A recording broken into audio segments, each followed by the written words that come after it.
Hey everyone, it is a beautiful, clear, sunny day. Today it is July 20th. It started out at 50 degrees this morning. It's up to a whopping 66 degrees, and we are in t-shirts and tank tops in Alaska. The sun feels super good today. We've had a lot of rain. Even the locals are saying how rainy it's been. So everybody's happy with a beautiful sunny day. We are driving along the Turnagain Arm south of Anchorage. We just had a fun-filled day. We started out with the Portage Glacier tour just down the road from our campground. We're at the Willowa campground, which is a U.S. Forest Service campground, dry camping. But we have a beautiful site. And then we went up to the Alyeska Resort, which is a very high-end resort in Girdwood. And he's having fun out there. Oh yeah, somebody's kite sailing. Right, I always mess that up. Yes, it's kite sailing. And we took the Alyeska tramway up to the top of the mountain, had lunch up there, very good lunch at their deli, high-end deli. The Reuben sandwich was especially good. And now we're back driving along the Turnagain Arm again. Let me spin over here so you can see this guy kite surfing. Yeah. And we're going to be heading back to our campground, to our campsite. But, you know, this is this is about the fourth time, maybe? Yeah, more time. We've driven along the Turnagain Arm, part of the Cook Inlet that eventually goes out to the Gulf of Alaska. And it is just a beautiful drive. And today was just so nice and sunny that we wanted to share this with you. So, you know, the clouds, a lot of times the clouds are hanging really low, but today they're up there so you can see the mountains. And it's just, you know, everywhere you look, just about in Alaska, it's just one of these wow, ooh, ah type of moments. In a couple of weeks, the salmon will start running up in the Turnagain here, and that will bring in, according to what our tour guide from the Forest Service said this morning, that will bring in the beluga whales. So you will be able to drive along here, and I'm sure there's a lot of pull-offs. I'm sure they get filled up. People watching for the spouting and the wave action fins of the beluga whales as they chase the salmon up through the Turnagain Arm here. And the salmon are running today? Yeah, the salmon have started running. It's the middle, third week of July. I guess the big, at least where we are, the creek right near us, we can walk to it from our campground. The Willowa Creek is known for its salmon run, and they actually have a wonderful deck that's built right out over the creek, so you can stand there, and the creek is only maybe 18 inches deep, and you can watch the salmon, and it's clear, crystal clear. You can see every pebble on the bottom, so you could watch the salmon swimming. So we're gonna do that because we checked yesterday, and in the rain and stuff, we didn't see anything, but the forest ranger said today that some of their interns, I think she said, were able to see some salmon coming up through, and spawning. So we're gonna check that out on our way back. Here's one of those turnouts. Nice big turnout. See, you can go right in there. I don't know if they allow overnight parking there, but you certainly can go in there and stay for several hours if you'd like to. I'll swing this way just so you can kind of see the Alaska Railroad. You see the railroad bed there that runs right along here. That would be something that we're not going to do this trip, but maybe next time we're up in Alaska, which will probably be, we're thinking like 2026. We will do some type of train ride, because you can tell that some of the remote areas that the train goes through must be just breathtaking. And so I think since we enjoyed our train ride last fall across the country and along the California coast, I think we're going to give that a try this 20-mile river. And they are putting all new roadway in here, which is nice, raising everything up a bit.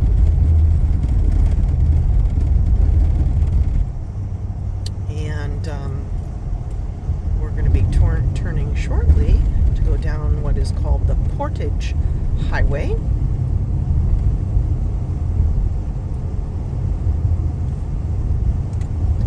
Kevin's going to take a wee bit of a little. This is where you can pick up the train right here.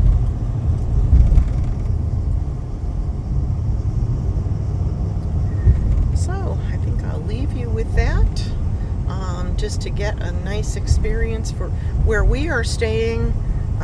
There are at least 7 glaciers within an earshot of us. We are in this valley that is, why it's called the Portage Glacier is because it was a portage, French word for crossing over, between 2 bodies of land. So you have, at Whittier, you have Prince William Sound, and then over on this side you have the Turnagain Arm, which goes out to the Gulf of Alaska. So this area, the valley that we're in, was key for people being able to transport goods from one side to another. And the glaciers actually, in some cases, the snow cover made it easier to portage. So I'll leave you with that. Have a great day. Thanks so much for coming along on our trip with us, our epic Alaska adventure. I've spoken before about the road construction. Yes, they do a lot of it in the summer. They have to because they just have such a short season. This is the turn right here, just a temporary thing for the Alaska Wildlife Conservation Center. Please check out our pictures on our Facebook page and our Patreon page from that trip. We did that the other day when we came up, and well worth the visit. Lots of different native to Alaska species that have been wounded or orphaned, and this conservation center takes care of them till they cross over the Rainbow Bridge. In some cases, they may also sell them to other habitat zoos and things like that. So we are going to take our turn.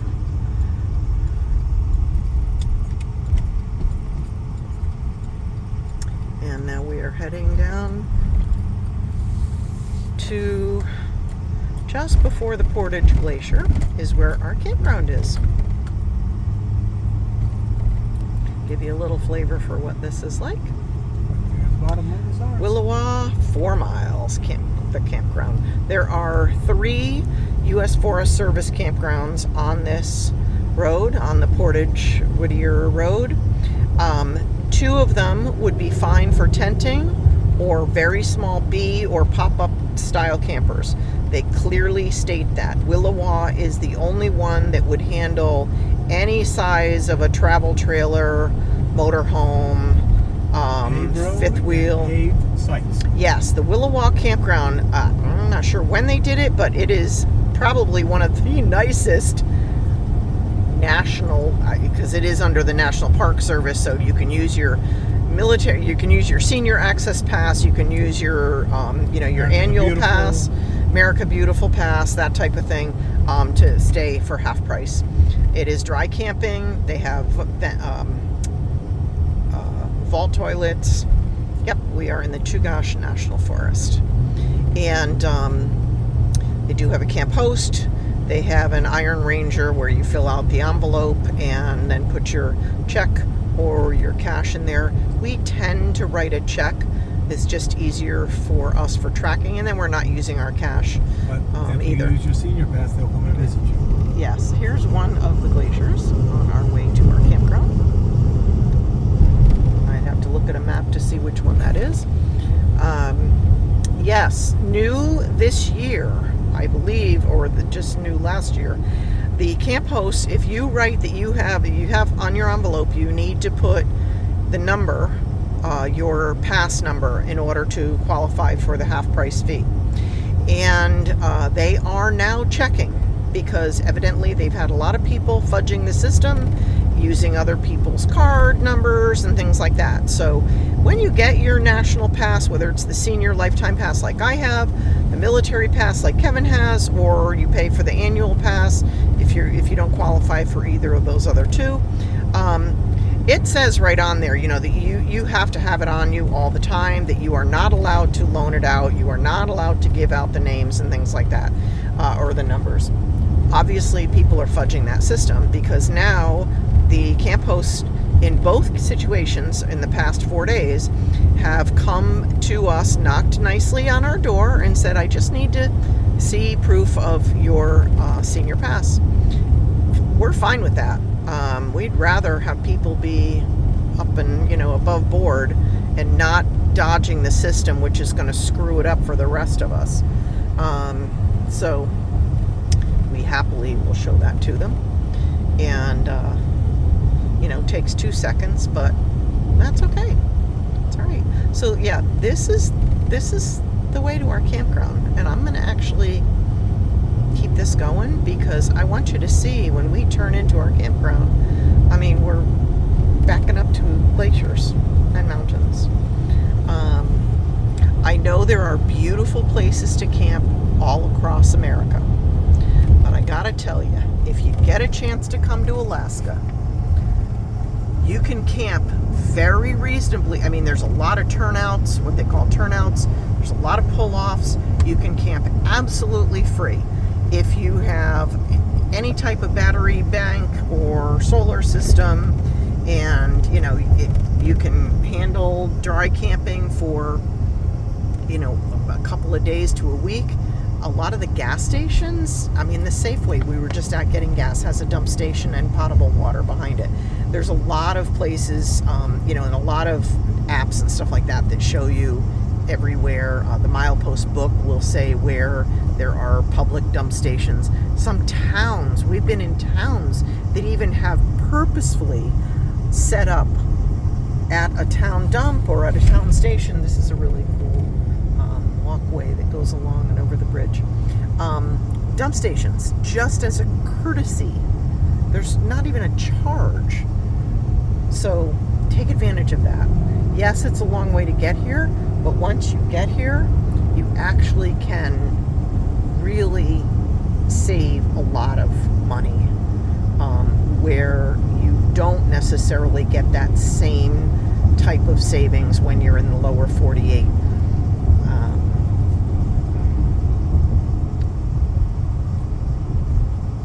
Yeah, this is the fish viewing right here, and then we're going to walk to that from our campground because there's a path, but the fish viewing is right there, and then our campground is this next right-hand turn.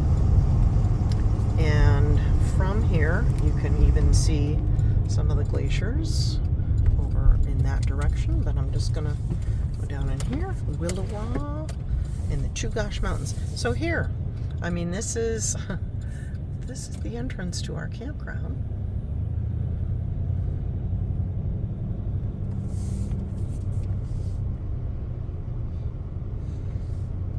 And I'm just gonna film up to the point where we see the what they call the Iron Ranger drop box with the, there's another one of the glaciers literally sits behind this campground. So there's somebody filling out their ticket information, the map, the site map, and things like that. We're going to do a video on, oh, here's a great shot so you can really see. Yeah, it's just, you can see the glacier hanging way up there. I'm going to zoom up here. There it is. Right? I think that's the Brian. But I will double check that and put it in the notes. All right. So thanks for joining us, and we'll talk to you soon. We're going to do a video on our tips for picking campsites, both at private and public campgrounds. So watch for that.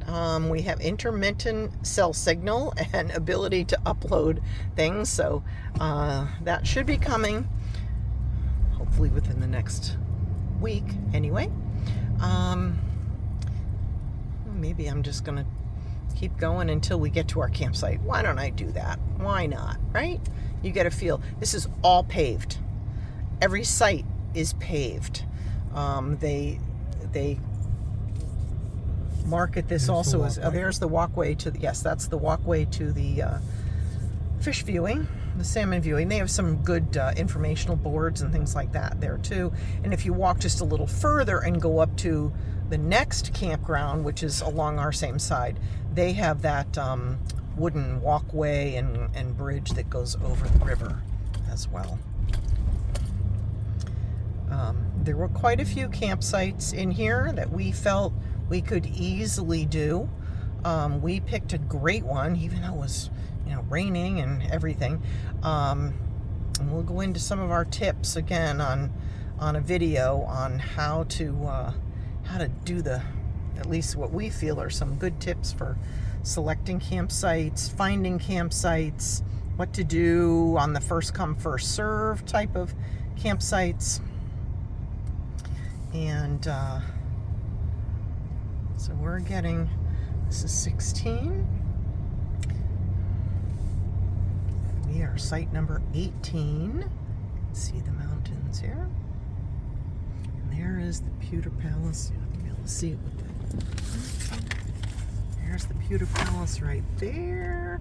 We're right on a corner, which is one of our tips, especially if you have a 34-footer you want to try to get. So thanks for joining us. Have a great day. More to come. See you next time. Bye-bye.